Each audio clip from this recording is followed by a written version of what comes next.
Mesdames et messieurs, bonjour et bienvenue à cette édition de la mi-journée. Il faut mettre fin aux polémiques sur le choix du site du futur hôpital de référence de Bobo-Dioulasso. C'est la mission dévolue à une équipe gouvernementale qui a à sa tête le ministère en charge de l'administration territoriale.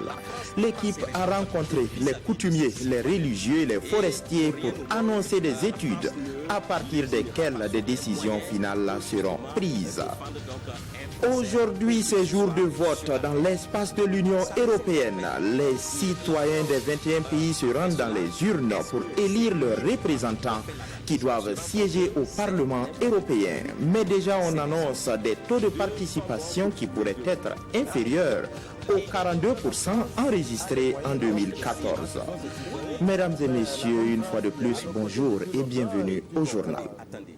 Depuis des semaines, des polémiques sur le choix d'une partie de la forêt classée de Kwa pour abriter l'hôpital de référence de Bobo-Dioulasso est alimentée par plusieurs spéculations.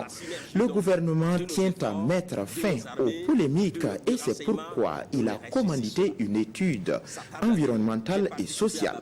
Le gouvernement compte se baser sur les résultats de ces études pour soit autoriser les travaux à Kwa, soit pour changer de site. Ces annonces sont intervenues au cours d'une rencontre à laquelle a pris part Karim Sissé. Une délégation ministérielle à Bobo-Dioulasso, conduite par Simeon Sawadogo, la délégation dit être ici dans la cité de Sia pour échanger avec les acteurs locaux par rapport au choix du site du futur hôpital de référence de Bobo-Dioulasso. Tour à tour, la délégation a échangé avec les chefs coutumiers et religieux, les élus locaux et les agents des eaux et forêts.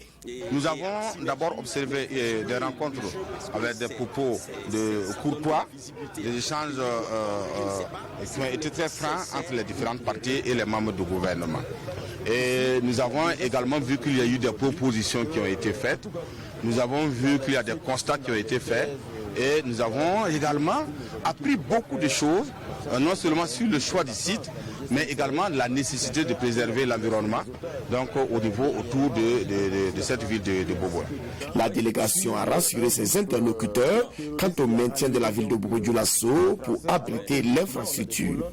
Cependant, elle souhaiterait qu'une étude d'impact environnemental et social soit menée sur le site actuel. Un tel projet d'un CHU, c'est assez important donc pour l'environnement, pour les personnes qui vivent autour et pour les villes qui sont tout autour. Nous avons demandé en deuxième position qu'en attendant que cette étude-là finisse et qu'il y ait une décision définitive qui soit prise, que les eaux et forêts continuent à jouer leur rôle parce que c'est leur rôle de protéger la forêt là-dedans et qu'il n'y ait pas donc des activités sur ce site de la forêt de Kwa pendant donc la période de l'étude donc d'impact environnemental et social. L'érection de l'hôpital de référence de Bobo-Dioulasso sur le site actuel serait donc fonction des résultats de cette étude, a laissé entendre Simeon Sawadogo. Pas de dimanche pour le ministre en charge de l'éducation nationale et les cadres du ministère. Ce matin, ils étaient en conclave avec les responsables des structures déconcentrées du ministère. L'objectif est d'améliorer la gouvernance au sein du dit ministère. Et les réflexions de ce matin ont principalement porté sur la question du redéploiement du personnel. L'ouverture des travaux est signée Rasmane Zundi et Zubaviel Dabiré. Des effectifs pléthoriques d'enseignants dans les zones urbaines, des classes délaissées du fait de l'insécurité, un manque criard de personnel dans le monde rural, le ministère en charge de l'éducation souffre d'une mauvaise gestion de son personnel selon une évaluation du ministère en charge de la fonction publique. Redéfinir des postes de travail et redéployer un personnel d'environ 110 000 agents est donc une nécessité pour l'atteinte des objectifs assignés au secteur de l'éducation selon le ministre Stanislas Ouarou. L'exercice mobilise depuis ce matin les premiers responsables du ministère à ce conseil de cabinet élargi. Au niveau du MENA, la situation effectivement de la gestion du personnel est préoccupante. Vous avez à titre d'exemple au niveau du primaire, l'enseignement primaire, vous avez un peu plus de 68 000 enseignants qui sont en classe et vous avez 50 000 salles de classe. Donc il y a un peu plus de 18 000 au-delà. Maintenant, il faut tenir compte aussi des effectifs, parce que les effectifs au primaire sont de 50 normalement. Et si vous avez une salle de classe, vous avez 80 ou 90, c'est normal qu'on puisse avoir 2 enseignants. Donc, en tenant compte de tout ça, mais malgré tout ceci, on se rend compte qu'il y a quand même des effectifs pléthoriques. Il y a ceux qui sont en classe, j'en ai parlé, mais il y a ceux qui sont aussi au bureau, et il y a ceux qui ne font rien depuis un certain nombre d'années aussi. Maintenant, ceux qui ne font rien, il y a 2 situations. Il y en a qui ne font rien depuis quelques années, liées au contexte sécuritaire, parce que les établissements sont fermés pour cause d'insécurité. Qu'est-ce qu'on fait? On continue de les regarder, ne pas travailler, percevoir leur salaire? Non. Il faut travailler à les redéployer, de façon à ce que si la situation sécuritaire le permet, que d'autres puissent aller aussi travailler là-bas. Mais à côté de cela aussi, il y en a qui ne font véritablement rien du tout. Les résultats de ces réflexions seront présentés aux partenaires sociaux pour des échanges avant d'être présentés au Conseil des ministres, selon le professeur Stanislas Ouaro.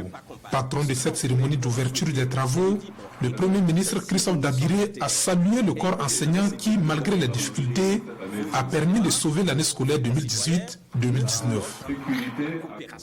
Et à Tenkodogo, il était question de plaidoyer pour le respect du quota genre au poste électif. Ce plaidoyer s'est fait lors du forum des femmes leaders soutenu par l'Assemblée nationale. Une centaine de femmes des 3 provinces de la région du centre-est ont pris part à ce forum. Et au terme, les femmes visent un objectif, une province, un député femme. Retour sur le forum des femmes leaders de Tenkodogo avec Issa Kafando et Draman Guinée. C'est un forum de 2 jours pour susciter l'engagement de la femme en politique. 100 femmes leaders de la région du centre-est échangent ici à Tenkodogo avec une délégation de l'Assemblée nationale pour le respect du quota genre dans les postes électifs. Alors, les doléances des femmes, c'est l'Assemblée nationale qui les porte. J'invite donc les femmes de la région du centre-est à s'engager vraiment de façon très volontariste sur le plan politique, parce que l'Assemblée nationale est une opportunité pour elles. Le président de l'Assemblée nationale est vraiment aux côtés des femmes et c'est une occasion qu'elles doivent saisir. Et je crois que cette formation, ce renforcement des capacités va donc contribuer à sensibiliser les femmes pour qu'elles s'engagent davantage et pour qu'aux prochaines élections, nous puissions avoir plus de maires, plus de députés. Pour les femmes leaders, c'est une aubaine, cette main tendue des parlementaires. Mais beaucoup de clichés entravent encore leur engagement en politique. On est trop confronté à beaucoup de problèmes, par-ci, par-là, au niveau du foyer, à la maison, au niveau même de la société, on est étiqueté. Quand on passe, donc partout, en tout cas, on a des problèmes. Maintenant, si on peut nous donner des rudiments pour pouvoir surmonter à beaucoup de ces difficultés-là, ça va beaucoup nous aider. À cette formation de Tenkodogo, les conclusions du Forum national tenu sur l'autonomisation et la responsabilisation des femmes seront aussi débattues. Un forum dont la résolution principale est une province, un député femme. À Dori, actuellement, le ramadan qui coïncide avec la période de forte chaleur fait de la vente de glace un véritable business. La boule de glace de 50 francs CFA est revendue dans certaines périphéries de Dori à 200 francs CFA.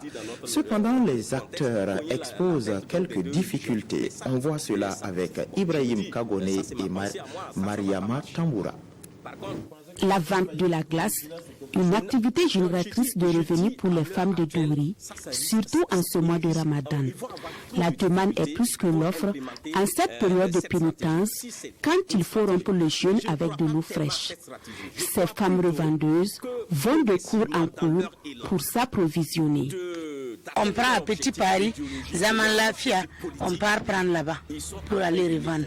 S'il y a le courant, on peut charger jusqu'à, des fois même on va laisser la glace. Mais s'il n'y a pas courant, c'est qu'on gagne seulement quelques 10 glacières, 8 glacières on amène. C'est la période des vaches grasses pour cette vendeuse de glace qui dispose de 2 réfrigérateurs. Vendons la glace à 100 francs en ce temps de carême.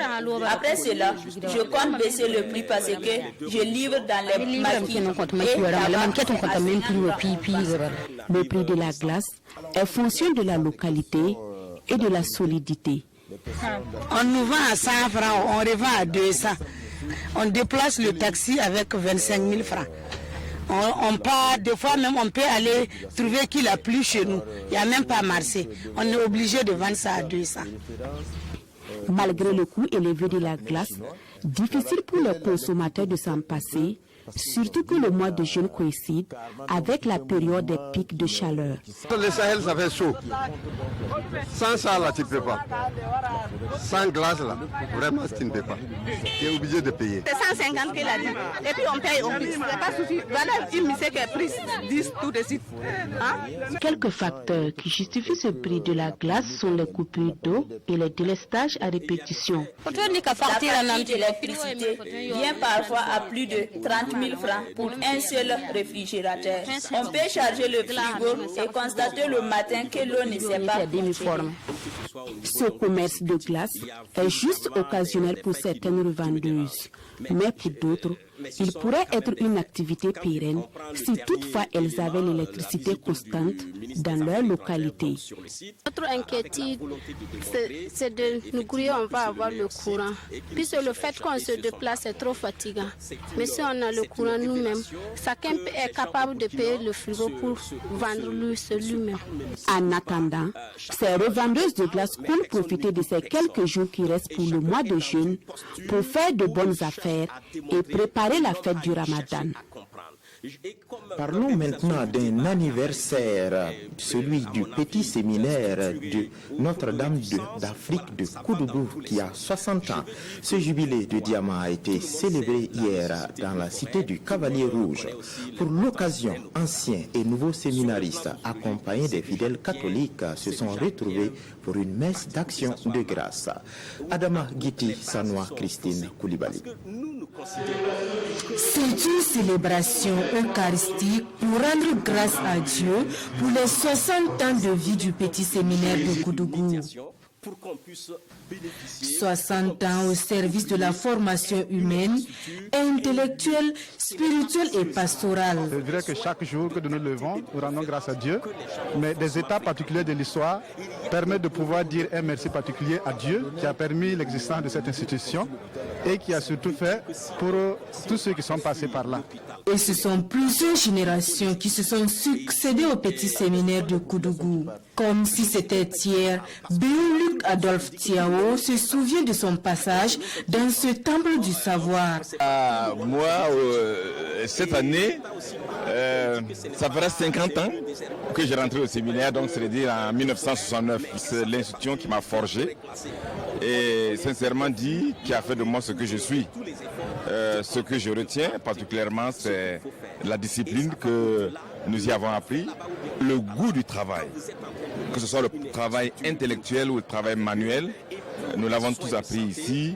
Une rigueur et une quête continue de l'excellence, saluée par le ministre en charge de l'éducation. C'est une structure qui a accueilli plus de 2000 pensionnaires et 12% de ces pensionnaires sont aujourd'hui devenus prêtres. Mais le reste, ce sont les cadres de ce pays, très bien formés dans la dimension aussi bien pastorale, dans la dimension intellectuelle, dans la dimension humaine, dans la dimension même de la contribution au développement de notre pays. Et là, c'est important. La commémoration de ce jubilé de diamant est une occasion de retrouvailles entre une ancienne et nouvelle génération pour non seulement communier, mais aussi pour penser à l'avenir du séminaire qui, selon le président de l'Amicale des anciens séminaristes, souffre aujourd'hui de l'autoprise en charge. À Sendou, cette semaine, c'est le festival dénommé À nous les pics de Sendou qui a tenu les populations en haleine. Au pied des pics, l'on a assisté à des activités sportives et touristiques au profit des scolaires et des particuliers. Le festival, qui a sa première édition, note déjà des satisfactions, nous disent Manika Iena et Rachid Sawadogo. Une randonnée sur les pics de Sendou. Ici, on fait du tourisme dans un esprit sportif. C'est l'une des activités sportives de la première édition du festival À nous les pics de Sendou, FESAPS. Cette randonnée est principalement touristique et ensuite elle est sportive, vous voyez. On a profité, on a fait 3 courses. La première course était cycliste, spécialement pour les femmes. La deuxième était minime, et puis la troisième c'est les adultes. Tout s'est bien passé, vous avez été témoin de l'événement. Et ensuite la montée des pics extraordinaire. En cyclisme dames, sur une distance de 8 km, aller et retour, Abi Ouattara s'impose et décroche le premier prix. La course n'a pas été facile. J'ai fourni beaucoup d'efforts et je suis la première. Au niveau de l'endurance, dans la catégorie minime, les 7 à 8 ans, le champion se nomme Karamogo Ouattara du CG de Sendou. Emmanuel Sanou du lycée mixte de Sendou prend la première place chez les juniors, les 15 ans et plus. C'est une série de sports au pied du pic. Et il faut les vivre pour voir. C'est quand même original. Parce qu'ici, il y a des objectifs qui sont essentiellement visés. Il y a la pratique du sport d'abord par les jeunes et aussi la découverte de ces sites touristiques qui fait un peu la renommée de la région des Cascades. Au FESAPS, il y a aussi du football. Et la finale de sa coupe a opposé 2 équipes de Sendou, Galaxy contre le lycée provincial Dr Seydou Traoré. La justesse donc du décret. Et ouvrons la page sport de ce journal avec la Coupe des ambassadeurs.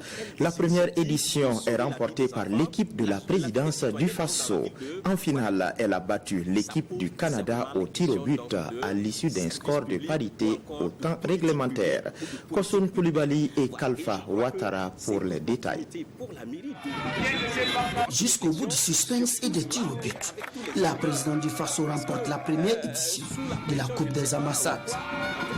Et c'est la patte heureuse de Valentin Yen qui permet à l'équipe de Kossian de l'emporter 15 buts réussis contre 14 pour le Canada. Je voudrais, au nom du président du Faso, féliciter l'équipe qui a gagné. C'est l'équipe de la présidente du Faso. Et donc, les féliciter. Et féliciter aussi l'équipe du Canada qui a joué la finale. Et féliciter toutes les équipes.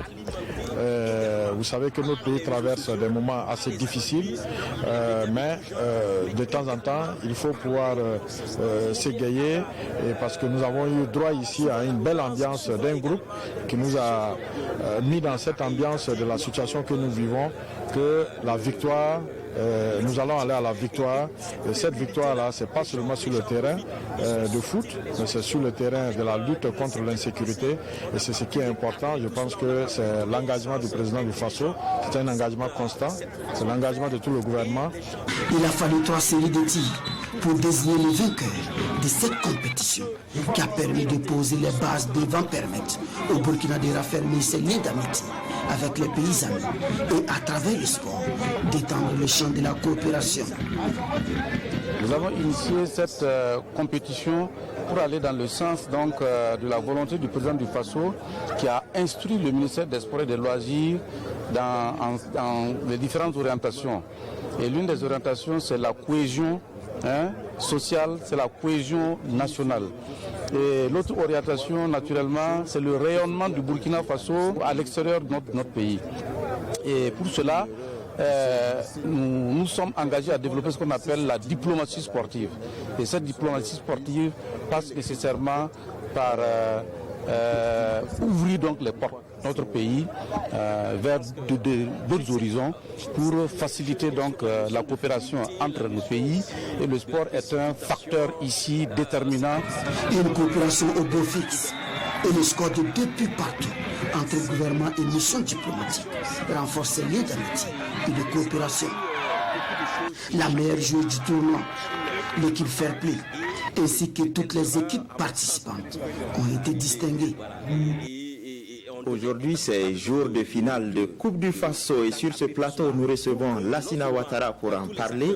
Bonjour Lassina. Ouais, c'est Lassina Sawadogo plutôt, Ismaël. Dis-le-moi si. Lassina Sawadogo, c'est vrai. Vous n'êtes pas le seul, rassurez-vous. Et un face-à-face à Sonabel Raimo, est-ce qu'on pouvait espérer une affiche autre que celle-là pour la finale? Oh Ismaël, vous savez, lorsqu'on suit le championnat national de football et surtout les péripéties de la Coupe du Faso cette année, on ne pouvait pas rêver mieux pour ce bouquet final de la Coupe du Faso. Raimo, pour ceux qui ne le savent pas encore, est leader champion du Burkina Faso cette année. Championnat d'ailleurs remporté la semaine dernière dans un mano à mano, j'ai envie de dire a coupé le souffle avec Salitas. Et puis l'AS Sonabel aussi, cette équipe joueuse, qui termine 5e du championnat, mais qui, depuis ces 4 dernières journées, a montré du beau football et a montré qu'elle avait envie de montrer de belles choses et puis un fond de jeu assez intéressant. On ne pouvait pas rêver mieux. C'est une affiche XXL dans notre face au foot et la finale de cet après-midi va nous démontrer encore que ces deux équipes ont mérité d'être là. Et 2 équipes, un trophée, quelles sont les clés du match? Les clés du match, vous savez, Ismaël, on a cette équipe de Raimo qui joue pour un doublé. Elle a gagné la coupe, le championnat, et aujourd'hui c'est une première pour cette équipe qui est dans les face au foot il y a de cela quelques années seulement. L'AS Sonabel joue sa 4e finale de Coupe du Faso. Elle n'a jamais remporté la Coupe du Faso avec son entraîneur emblématique Mousso Ouedraogo Mourinho qui a joué à la Coupe du Faso, perdu quand il était sur le banc de l'USFA, qui joue maintenant cette finale sur le banc de cette équipe l'AS Sonabel. Et puis du côté de Raimo, on a cet entraîneur de la CAN 98, Brahma Zongo, qui, on se rappelle, lors de cette double confrontation Sonabel Raimo en Coupe du Faso, avait dit lors de la victoire de Raimo sur la Sonabel à Bobo Dioulasso, il s'appelle Mourinho, il a fait du Mourinho, moi j'ai fait du Pep Guardiola, bien sûr pour ceux qui suivent le football, vous savez, c'est que Pep Guardiola, c'est que Mourinho. Donc cet après-midi, attendez-vous encore à voir un entraîneur Brahma Zongo qui peut-être fera encore du Pep Guardiola, et puis en face un entraîneur qui fera du José Mourinho pour nous offrir à coup sur un beau spectacle au stade du Côte tout à partir de 16h. Et c'est une finale de Coupe du Faso, j'imagine qu'il y a un protocole spécial. Ismaël, c'est un protocole spécial, mais avant, je vais vous juste dire qu'il y a des hommes à suivre de part et d'autre. Du côté de l'AS Sonabel, il y a des garçons qui pètent le feu à l'heure actuelle. Mohamed Lamine Ouattara, Béranger Dibi, Clavet Tiendrebeko et Indégé Moïne Stéphane Bandé. Du côté de Raimo, on a un joueur à GSB, Modi Sissé, on a Issa Kabore et Soumaïla Ouattara qui ont été sélectionnés par l'entraîneur national pour le match amical qui aura lieu du côté de l'Espagne dans quelques jours. Et puis on a le Ghanéen Berniche Daniel. Voici des hommes comme ça qui pourront animer ce match-là du côté du stade du Katout. Oui, parler de protocole, c'est une finale qui sera assistée. Tu auras la présence très très importante du chef de l'État, c'est la Coupe du Faso. Le président du Faso sera donc du côté du stade du 4 août, donc un événement spécial et disposition spéciale. Nous en tout cas, nous serons là, Ismaël, à partir de 15h30 du côté du stade du 4 août. On a un plateau spécial que j'aurai le plaisir d'animer en compagnie de Oscar Barrault, désormais entraîneur des étalons U20, et puis bien sûr avec toute l'équipe de la diffusion télévision du Burkina, le service des sports. On sera là à partir de 16h pour la prise d'antenne du match. Mais 15h30 déjà, soyez devant votre petit écran, parce qu'il y aura déjà la mise en bouche avant le coup de sifflet. Merci Lassina, et pour la suite... On se retrouve à 20h pour Dimanche Sport. C'est ça. Et pour la suite du journal, notez que dans l'Union européenne, 427 millions d'électeurs sont attendus dans les urnes. Et depuis 7 heures, disons, ils sont déjà dans les urnes, mais les premières tendances montrent que le taux de participation sera faible par rapport à 2014. Dernier jour de vote ce dimanche pour les élections européennes. Les citoyens de 21 pays se rendront aux urnes toute la journée. La Hongrie était l'un des premiers pays à ouvrir ses bureaux de vote ce matin. Le Fidesz, parti du Premier ministre conservateur Viktor Orban, semble bien parti pour remporter une nouvelle victoire avec 55% des intentions de vote. En Roumanie, les électeurs vont choisir leurs 33 représentants européens. Le Parti social-démocrate et les conservateurs du Parti national-libéral sont au coude à coude dans les sondages. En Italie, près de 51 millions de personnes sont appelées aux urnes depuis 7 heures. Les résultats du parti d'extrême droite La Ligue et du mouvement eurosceptique 5 étoiles seront particulièrement observés. En France, les bureaux de vote ont ouvert à 8 heures.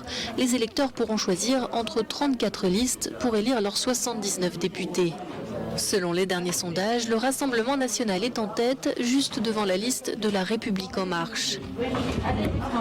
Au total, 427 millions d'électeurs sont attendus dans toute l'Union européenne, mais le taux de participation devrait être bien plus faible. En 2014, il s'était élevé à seulement 42,6%. Les premiers résultats seront annoncés dans la soirée. C'est tout pour ce journal. Merci de l'avoir suivi. Restez fidèles au programme de la télévision du Burkina. Et dès 15h30, on vous propose la rencontre de la finale de la Coupe du Faso AS Sonabel Raimo.